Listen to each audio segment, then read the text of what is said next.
That's a hell of a beat. Just kidding.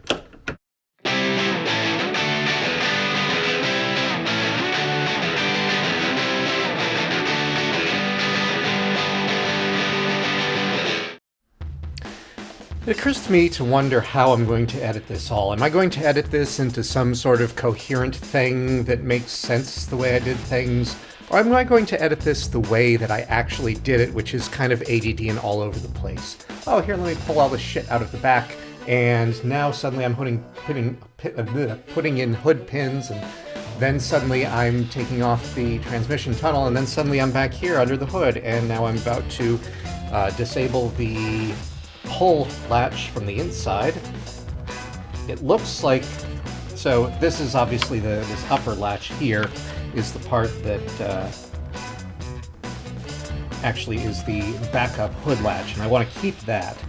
I mean, realistically, I could just use the hood pins, but there's nothing wrong with being paranoid. So there's this lower latch down here, and that's what is the actual interior thing that makes that happen. And I'm kind of wondering, you know, do I just shave that off with the grinder? With the angle grinder and then call it a day? Do I do that while it's still attached to the car? It's probably safest to actually remove that from the car. Maybe that's what I'll do. Alright, so step one apparently is to remove this thing, which according to the book that I finally ended up buying has 4 screws, but you can see how this end does not have the screw that used to go there, and I'm willing to bet that, well, this maybe is not actually a screw place. That doesn't look broken, but it certainly was not sitting in that hole when I found it. I'm kind of wondering if I even need this. Maybe I don't. On the other hand, it will keep air that goes in through the grill down at the radiator, so maybe I should keep this just for cooling. It says remove the 4 screws, but these don't... Oh god, I hope these weren't screws. That's not a screw anymore.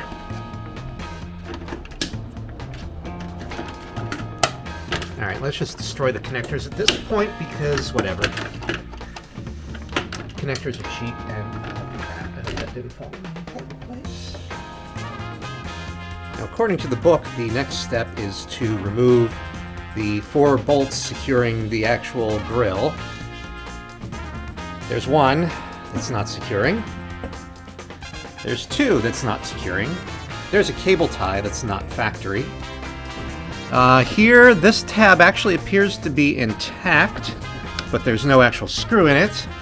And on this side there is a screw, but the tab is broken. Which I guess means that the only thing to do here is snip. Well, turns out that there is a slight problem. I like my fingers.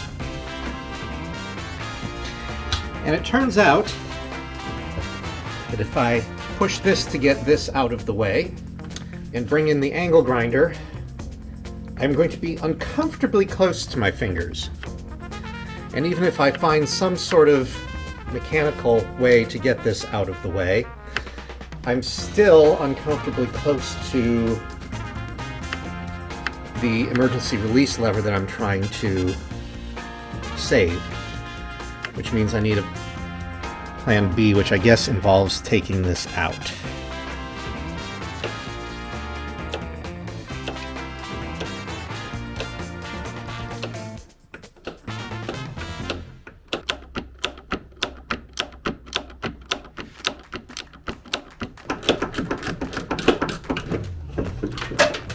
Yay!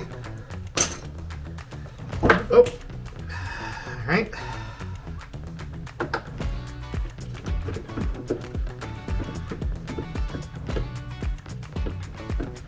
How do I disconnect the cable?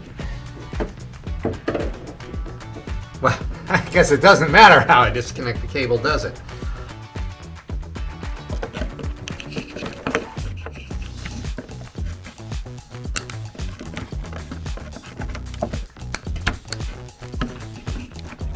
Or not. Okay, well, or don't cut it, whatever.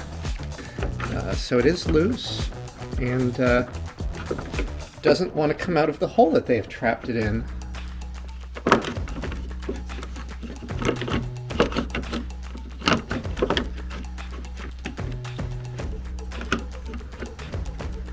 This is going to become the Arthur Dent's couch of this car.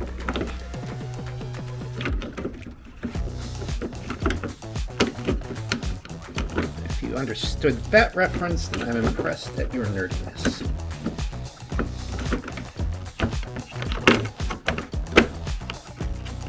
Oh, is it? Is it? Oh! Unbelievable.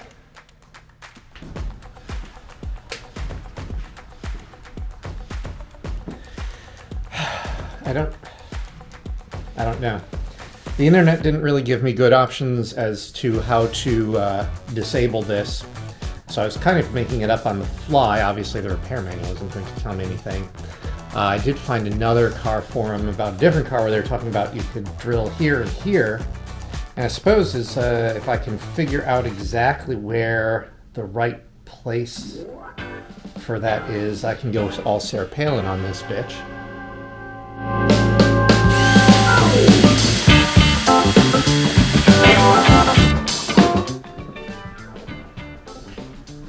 So after drilling on that for a little while, it occurred to me that maybe, even if I did drill into that and get the pin, it's not like there's a giant gap here where I can just pull that thing out. And this is kind of a sealed unit with no obvious way to get it back together if I disassembled it.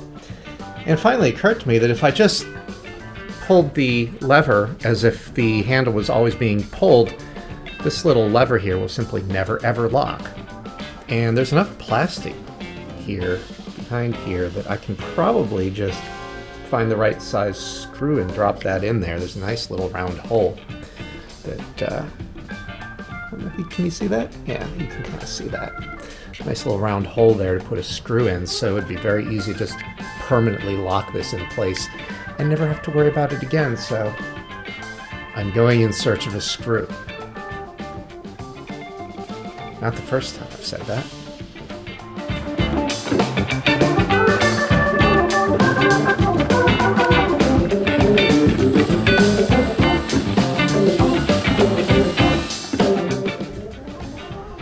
And of course, reinstallation is going to be the reverse, which means I have to fight with this in the opposite direction, which is going to be just as awesome as it was the first time around.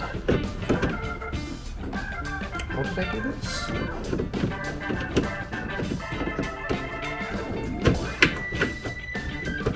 Oh! Alright, well, somehow that went in much more readily than it came out. Well, shouldn't have my chickens. Well, alright, there we go. Perfect! Oh shit, that was a lot easier than I expected.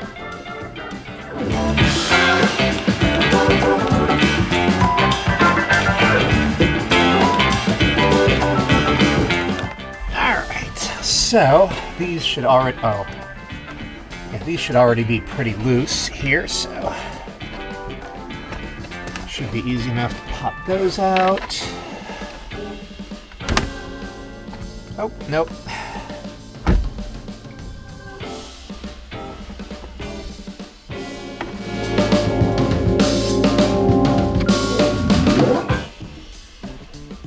Now here's the big question. Will this simply come through the firewall? I don't see myself getting that lucky.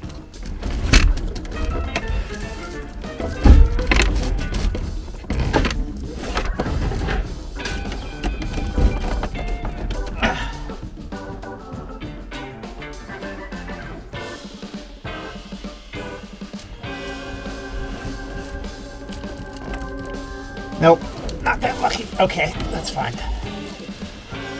Through there.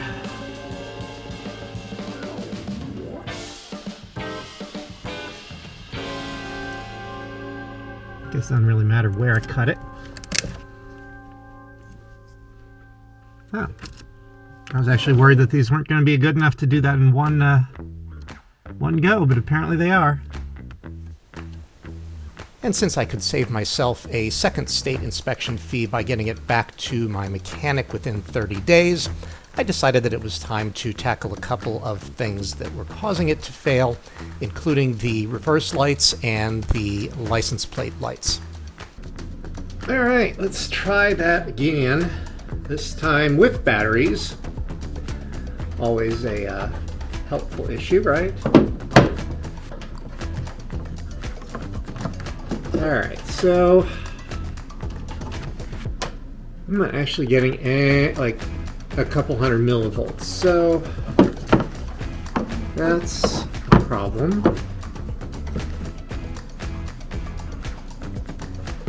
And on this side of things,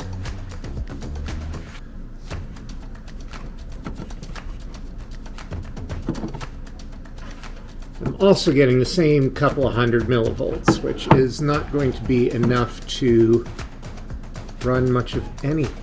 Is that even? All right, and tracing back down here, we come to this particular plug, which is apparently the spot I'm going to have to check for voltage next. And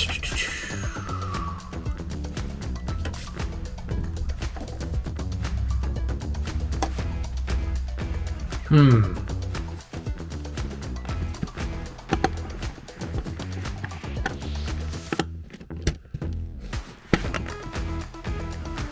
it cute?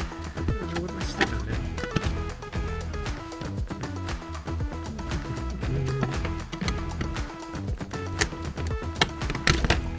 Yep. So we're not going to get lucky and that be a 10, are we? Ha!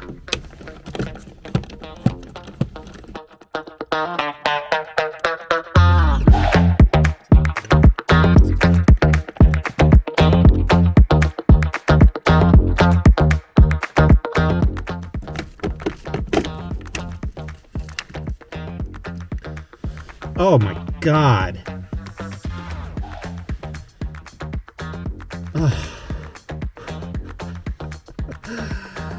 Oh God, what a rat's nest. These are looking fairly easy to undo. Come on, there we go. And on this side. Oh no, you didn't just seriously. Okay, good. What in the ever-living fuck is a coin? There's a coin. You can just barely see the end of it, kind of right behind all those wires there. Well, no cash value. How the hell did that end up in there? Oh, that better not. Wouldn't it be funny if just pulling this out fixed my reverse? I don't think I'll get that lucky. It's just a little token from Chuck E. Cheese or somewhere like that. All right, time for the wiring diagram and the voltmeter. And we're getting like 200 millivolts with the car on, but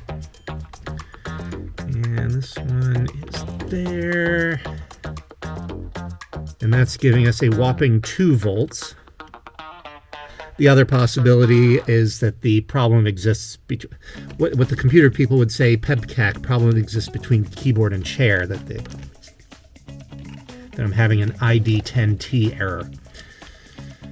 And one of the things I realized is that I don't actually need the rear windshield wiper anymore because, as they say, what is behind does not matter.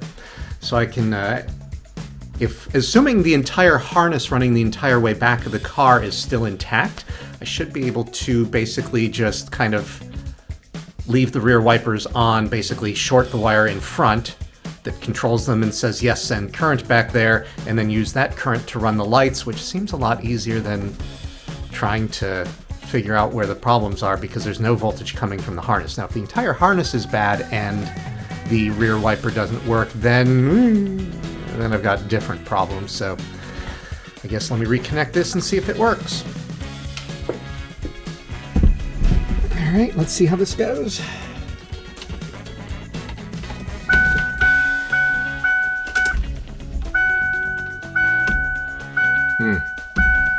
Oh, was that it?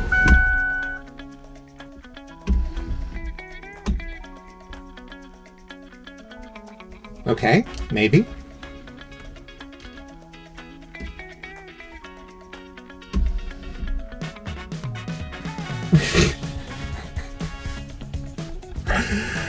Oh, fun. Fun, fun, fun.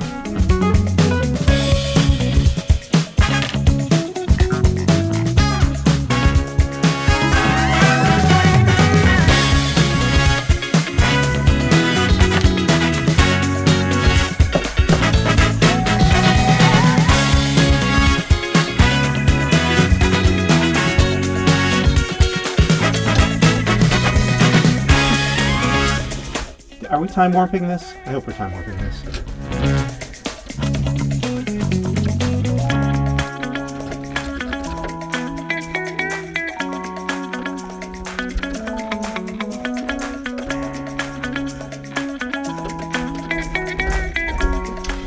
And you may ask, why am I not using my snazzy little electric ratchet to do this?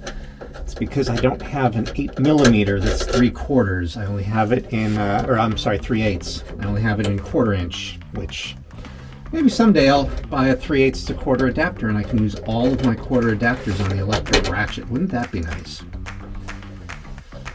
Now, the one problem I'm going to have is the fact that this is not penetrating the metal, it's penetrating the glass. My goal was to basically have a hole in the metal because then that's easy to do. You just weld a little patch.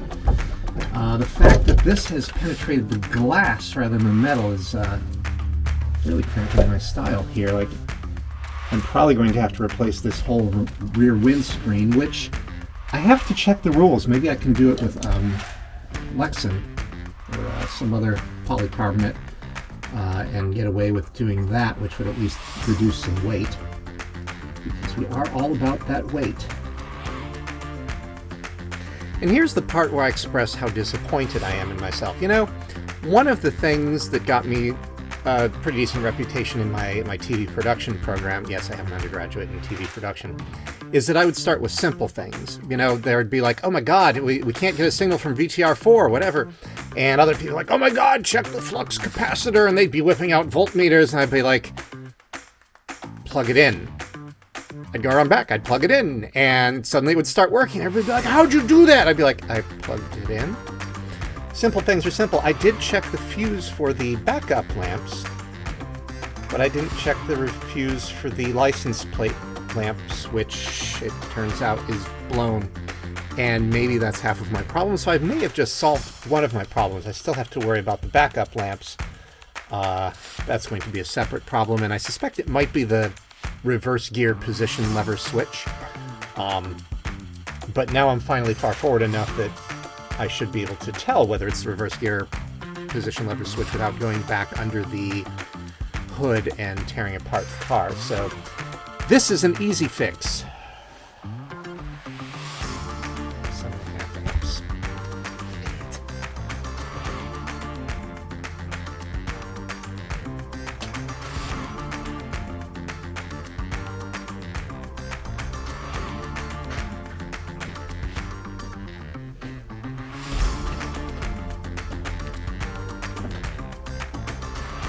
And this is where I discover that I don't actually have any replacement 7.5 amp fuses, which means that either wait or I don't want to put a 10 in there. I don't want to put a 5 because I don't know how much circuitry goes to that. Maybe I could get away with a 5. A 10, I'd be afraid of the wiring catching fire. And I'm impatient, so let me just figure out something I don't need to use. ABS.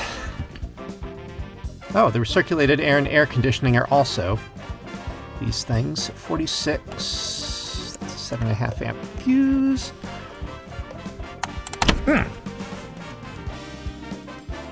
intact. And that goes back in 62.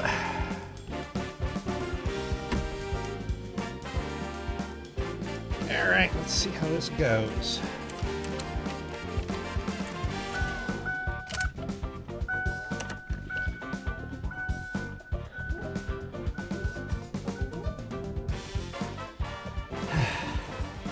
Naturally, it's a freaking fuse, and I spent all this time trying to fix it.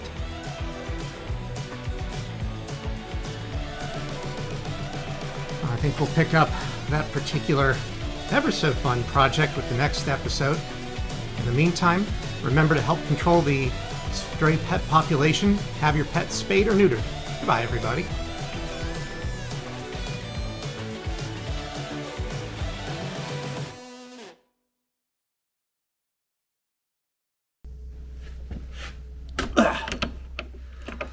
Alright, well that's not too unpleasant. Ow! Fuck!